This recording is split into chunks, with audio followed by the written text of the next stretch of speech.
이 서양 사람들은 주로 그 아침, 점심, 저녁을 밤을 구분해서 인사하더라고요.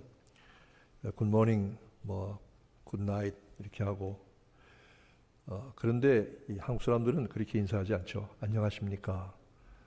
또 아침 식사하셨습니까? 진지 드셨습니까? 이러거든요. 먹고 사는 게 참 중요한 일이었던가 봐요.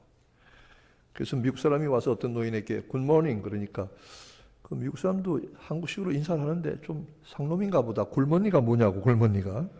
뭐 그랬다고 하는 얘기가 있습니다만은 우리들은 보통 안녕하세요, 안녕하십니까 하고 인사합니다. 그래서 인사할 때 특별히 좋은 인사가 밤사이에 안녕하셨습니까? 참 험한 때 험한 세상 살면서 밤중에 편안하게 잠을 자고 아침 일어나는 거 참 좋은 일이니까 그렇게 인사를 했더니 아니 내가 밤사이 평안했으니까 내 발로 교회 나와 섰지 뭘 그거 묻느냐고 이런 분도 있어요. 그러나 이 안녕하십니까 묻는 인사는 참 좋은 것이고 이 성경적입니다. 유대인들도 그렇습니다. 제가 이스라엘 갔더니 모든 유대인들이 전부 만날 때마다 뭐 누구든지 샬롬, 샬롬이에요. 샬롬이 피스, 평안이거든요. 그냥 만날 때도 샬롬, 헤어질 때도 샬롬입니다. 얼마나 이 샬롬이 참 귀한 평안의 인사인지 히틀러 치하에서 가스실에 끌려가 죽으러 가면서도 샬롬하고 인사를 나눴다는 겁니다. 샬롬, 평안입니다. 주님께서도 그렇게 인사하셨어요. 너에게 평안이 있을지어다. 내가 너에게 평안을 끼친다. 나의 평안을 받으라. 우리 옆에 있는 분들과 다시 한번 인사하십시다. 안녕하세요. 이게 성경적인 인사거든요. 네. 바울 사도가 오늘 본문의 말씀을 기록한 것은 사실은 그가 로마의 옥중에 갇혀서 사슬에 묶여서 죽을 날을 기다리는 사형수의 신분과 입장에서 빌립보 교회에 이 편지를 써서 보냈습니다. 죽을 날이 곧 다가올 사람이 밖에 있는 사람들에게 기뻐하라, 평안하라 이렇게 이야기하는 것입니다. 어려운 가운데 처해 있는 성도들에게도 가장 중요한 믿음과 승리의 비결을 가르치고 있습니다. 우리의 믿음과 승리의 중요한 비결 중에 하나가 무엇이냐? 그것은 그리스도 예수 안에 있는 평안을 마음껏 누리는 것입니다. 이 말씀은 오늘 살아가는 우리에게도 아주 중요한 신앙의 지표가 됩니다. 저는 이 말씀을 처음 암송했을 때에 새겼을 때의 감동을 지금도 잊지 못합니다. 아무것도 염려하지 말고 오직 모든 일에 기도와 간구로 너희 구할 것을 감사함으로 아뢰라. 그리하면 모든 지각에 뛰어난 하나님의 평강이 그리스도 예수 안에서 너희의 마음과 생각을 지키시리라. 여러분을 지켜주시기를 축원합니다. 아멘. 신자가 누릴 수 있는 최고의 영적인 축복의 상태는 평안입니다. 평안은 성경에서 가장 많이 베풀어주는 축복의 소재이기도 합니다. 그런데 이 평안은 그저 주어지는 것이 아닙니다. 사람들은 평안을 얻어보고자 좋은 음악을, 평안한 음악을 듣기도 합니다. 서양 음악의 대부분 이 악장은 아다지오라고 하는 아주 천천히 흘러가는 부드럽고 평안한 고요한 곡으로 되어 있습니다. 그래서 그것들만 모아서 듣는 방법도 있습니다. 괜찮아요. 좋은 장소에 가서 좋은 공기와 경치를 내다보면서 휴식을 취하는 것도 평안을 얻는 법입니다. 그러나 부정적인 방법으로 평안을 얻고자 하는 사람들도 있습니다. 마약을 한다든지 술을 마신다든지 또는 육신의 쾌락을 쫓아서 평안을 구하려고 하지만 이 방법은 결국은 더 큰 상처와 고통을 남겨주는 것 뿐입니다. 어떤 분은 수면제가 있어야 잠을 잔다는 분도 있습니다. 그런데 실험을 해보니까 수면제는 한 10분 정도 빨리 자고 한 10분 정도 늦게 일어나는 정도의 효과밖에는 없답니다. 수면제가 아닌 보통 약을 이 아주 좋은 수면제라고 주었더니 그거 먹고 얼마나 잘 자는지 모른답니다. 평안하지 못하가 밤에 잠을 자지 못하는 경우가 있어요. 여러분도 그런 분들이 있어요. 목사님 전 어젯밤에 뭐 이런 생각하니까 잠을 하나도 못 잤네요. 그런 분이 계시더라고요. 저도 그럴 때가 있어요. 뭐 밤새 엎치락 뒤치락 하다가 잠자지 못하고 새벽까지 그냥 새벽 기도는 정신없이 오는 때도 있습니다만은 이럴 때 사실은 우리가 몸이 평안하지 않아서가 아닙니다. 몸은 침대에서 편안히 누워있지만 마음이 평안하지 않기 때문에 잠을 못 자는 겁니다.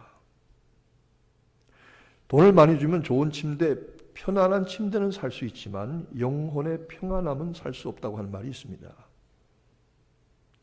이 평안은 평안의 근원이신 하나님을 예수 그리스도 안에서 믿고 신뢰할 때에 주어지는 하나님의 복입니다. 이 평안을 누리시기를 축원합니다. 아멘. 그런데 바울 사도는 이 평안을 누릴 수 있는 방법을 먼저 세 가지를 말씀했어요. 이렇게 해봐라. 이렇게 하면 평안이 있을 것이다. 첫 번째가 항상 기뻐하라는 겁니다. 내가 다시 말하노니 기뻐하라. 로마의 옥중에서 쇠사슬에 묶여서 죽을 날을 기다리는 사형수가 밖에 있는 성도들에게 항상 기뻐하라. 내가 다시 말하노니 기뻐하라. 역설입니다. 역설. 어떻게 이런 일이 가능합니까? 바울 사도는 옥에서 사슬에 매인 가운데서도 하늘의 평안이 그 마음속에 가득했기 때문입니다. 항상 기뻐하라. 내가 너에게 다시 말하노니 기뻐하라. 이 기뻐한다는 말은 헬라어의 시제로 현재형입니다. 현재형은 반복되는 사건을 말합니다.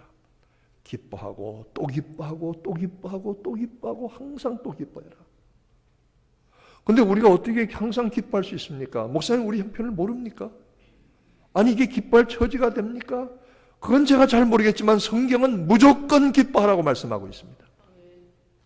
바울의 이 말씀은 명령입니다. 하나님의 명령입니다. 기쁨이 찾아오지 못하고 어려움과 슬픔과 마음의 고통과 답답함과 분함과 여러 가지가 있지만 그럼에도 불구하고 기뻐하라고 하셨으니까 할 수 없습니다. 그냥 기뻐합니다. 기뻐합니다. 그냥 기뻐하라고 하니까 기뻐. 아이고 막 기뻐. 그냥 무조건 기뻐.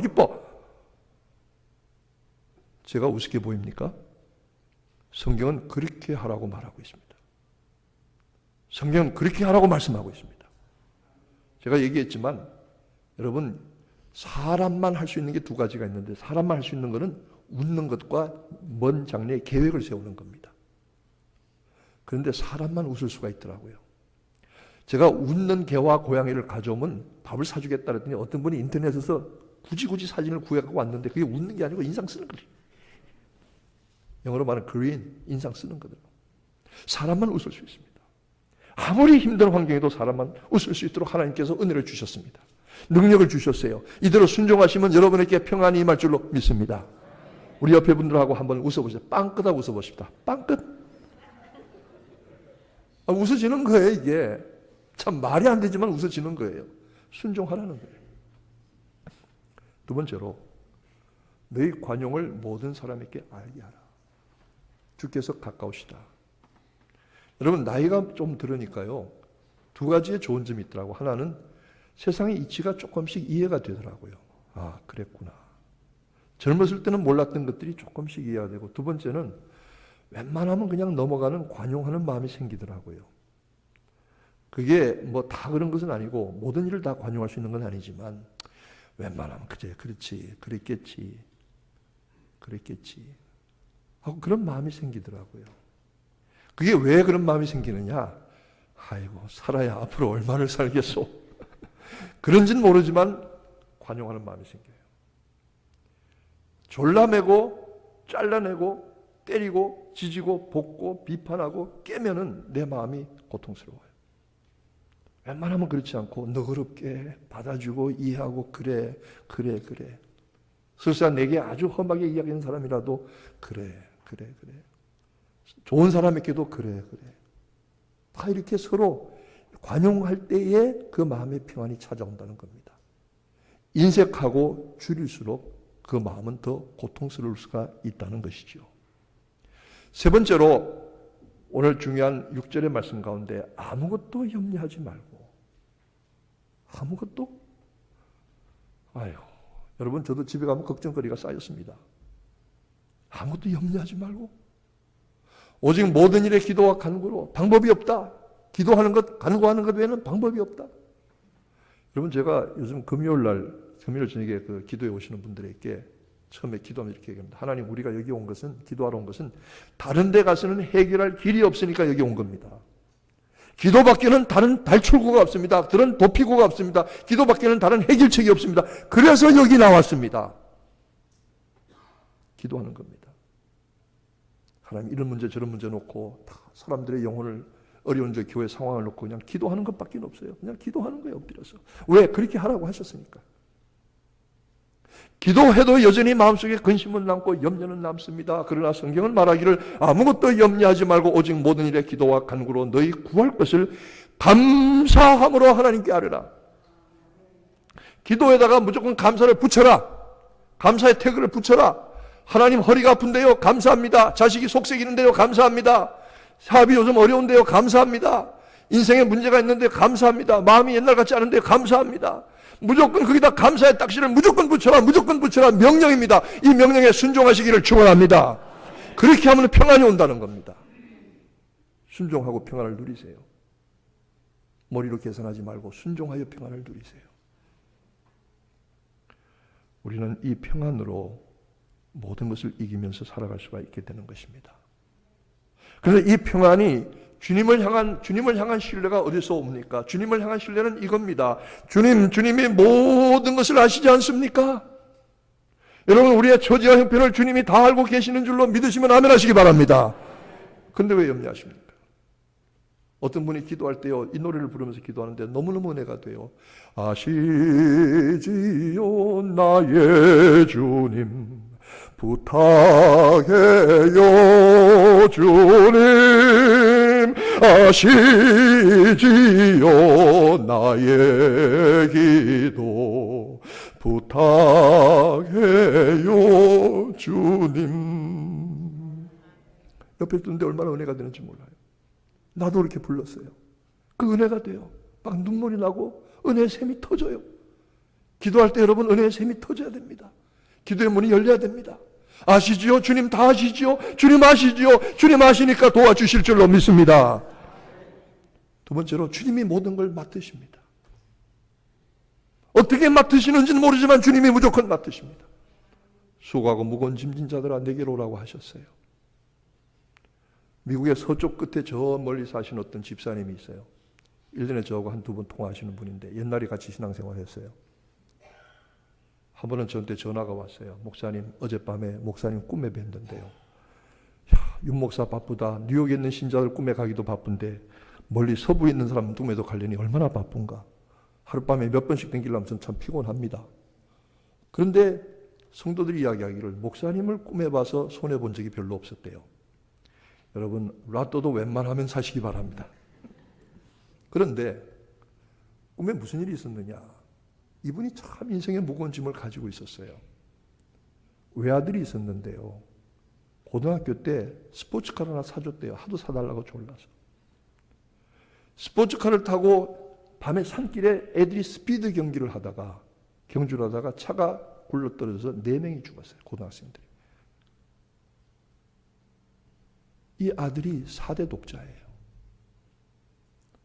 얼마나 말할 수 없는 슬픈 고통을. 4대 독자 아들을 잃었어요. 그 차 안 사줬어야 되는데 하도 사달라고 졸라서 날마다 울면서 지냈어요. 생각을 해보세요. 4대 독자 아들 교통사고로 잃었다고. 4명이나 잃었다고 친구들까지. 여러분 그런 경우를 당하셨나요? 이분이 울면서 뒹굴면서 고통스러워하는데 어느 날 밤에 꿈을 꾸었대요. 꿈에 높은 산을 기어서 올라가는데 등에 무거운 짐을 줬어요. 그게 짐이 뭐냐면 아이래 아이. 애를 하나 업고 올라가는데 그렇게 무겁더래요. 줄 힘을 다해서 산으로 올라가다가 또 미끄러지고 올라가다 또 미끄러지고 이제는 더 이상 올라갈 수가 없어서 탈진했는데 누군가 이렇게 웃으면서 손을 내밀어서 그 아이를 받아주는데 쳐다보니까 윤 목사님이 거기 서 있더래. 아니 내가 거기 왜 서 있단 말이에요 도무지. 이분이 꿈에서 제가 그 아이를 받아줬는데 얼마나 몸과 마음이 가벼운지 그동안 눌렸던 모든 마음의 짐에서 자유함을 얻었다고 해요. 그리고 저한테 전화를 한 거예요. 여러분 제가 뭐 여러분을 도울 수 있겠어요. 같이 옆에서 아파해주고 같이 기도해주는 것 뿐이지요. 우리 주님은 우리의 모든 무거운 짐을 대신 지시고 우리의 죄의 짐까지 지셔서 십자가를 지시고 죽음의 자리에 이르신, 우리의 모든 형편과 처지를 하시고 우리의 모든 짐들을 다 받으시는 참 좋으신 주님이십니다. 그분에게 맡기시기를 축원합니다. 우리의 모든 것들을 다 담당하시는 선하신 주님. 제가 얘기했죠. 하나님의 모든 뜻은 선하시다. 우리에게 어떤 삶의 어려운 상황과 환경과 역경이 닥칠지라도 그 뒤에 숨어있는 하나님의 뜻은 선합니다. 하나님의 계획은 선합니다. 우리가 그걸 믿는 겁니다. 그게 믿음이죠. 우리는 사실은 그렇게 하기가 쉽지 않습니다. 우리 마음 생각해 보세요. 우리 마음이 감사하고 소망을 가지고 기뻐하고 관용을 베풀기에 더 잘 만들어져 있습니까? 불평하고 원망하고 마음을 줄이고 그리고 탄식하고 걱정하는 일에 더 익숙해져 있습니까? 어느 쪽입니까? 사실은 그쪽이거든요. 그런데 그러기에 성경은 우리에게 명령합니다. 기뻐해라. 관용을 보여라. 감사로 기도해라. 이것 외에는 방법이 없다. 그렇게 했더니 모든 지각에 뛰어난 하나님의 평강, 모든 지각에 뛰어난 하나님의 평강이란 말이 understanding above all things, 모든 것 위에 모든 것을 초월한 하나님의 understanding이 있으시다. 하나님 다 아신다. understand, 네가 당하는 어려움과 고통과 문제를 다 알고 있다. 네가 아는 것보다 내가 훨씬 더 잘 알고 있다. 하나님이 아시는 그 지각이 그리스도 예수 안에서 우리의 마음과 생각을 지키신다. 몸을 지켜주시기 전에 마음과 생각을 먼저 지켜주신다. 이 은혜가 여러분들에게 충만하시기를 축원합니다. 임하시기를 축원합니다. 아멘. 어떤 상황과 어떤 어려운 문제 가운데서도 반드시 감사할 수 있는 조건은 있게 마련입니다. 반드시 있게 마련입니다. 제가 지난주에 신문 기사를 보면서 두 사람에 대한 이야기가 마음속에 남았어요. 한 사람은 어떤 사람이면 뉴욕에서의 일인가요? 제가 잘 기억 못하는데 뉴욕 같아요. 그 고층 빌딩 창문을 닦는 청소하는 분이 발을 헛디뎌서 11층에서 떨어졌어요. 11층에서. 여러분 11층이면 한 35m, 40m 되거든요. 11층입니다, 여러분. 그냥 떨어졌어요. 살았을까요? 죽었을까요? 죽었으면 제가 얘기는 안 하죠. 살았으니까 이야기하죠. 어떻게 살았냐면 자동차 지붕 위에 떨어진 거예요. 자동차는 박살이 났지만 그 지붕 위에 떨어지는 바람에 충격을 최소화하고 살아남았어요. 감사합니다. 감사합니다. 발을 헛디뎌 떨어졌지만 어떻게 자동차 지붕에 떨어져요. 한국에 있던 국회의원이 뇌물을 받았다고 감옥살이를 1년간 했어요. 계속해서 대법원까지 올라갔는데 대법원에서 무죄를 받았어요. 그래서 풀려났어요. 그분이 감옥에서 나오면서 한 말이 굉장히 인상적이에요. 무슨 얘기냐면 감사합니다. 세상 법정에서는 무죄를 받았지만 내가 돌이켜보니까 내 인생은 무죄가 아니더라고요. 나는 그동안 교만했고 잘난 줄 알았고 똑똑한 척했고 사람들을 내 마음대로 할 수 있는 줄 알았고 그래서 대통령을 모시면서 권력을 휘두른다고 생각을 했는데 내가 보니까 그게 인생 교만이더라고요. 인생 법정에서는 나는 결코 유죄가 아니라는 사실을 깨달았습니다. 그것을 깨닫게 되어서 참으로 감사합니다. 저는 그분의 얘기를 들으니까 야, 이분이 참 소망이 있는 분이다. 한 그런 생각이 들었어요.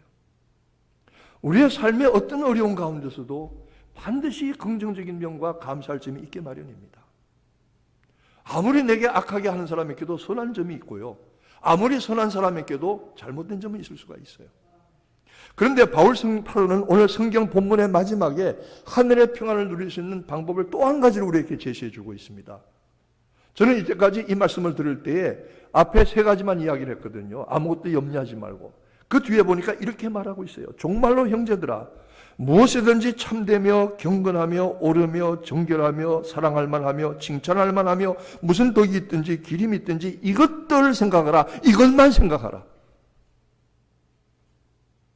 우리 자신을 향해서도, 그리고 이웃과의 인간관계를 향해서도, 우리의 삶의 환경을 통해서도 가장 선하고 긍정적인 것들만 찾아내라. 가장 귀하고 선하고 긍정적인 것들만 찾아내라. 그것들로 여러분들의 마음을 채우라. 저는 단순히 여기 긍정의 철학을 말하려고 하는 것이 아닙니다.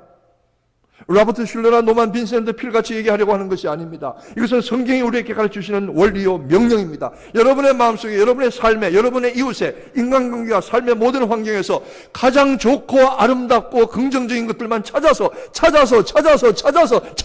여러분 마음속에 채우시기를 축원합니다. 그러면 하나님의 평강이 너희와 함께 하시리라.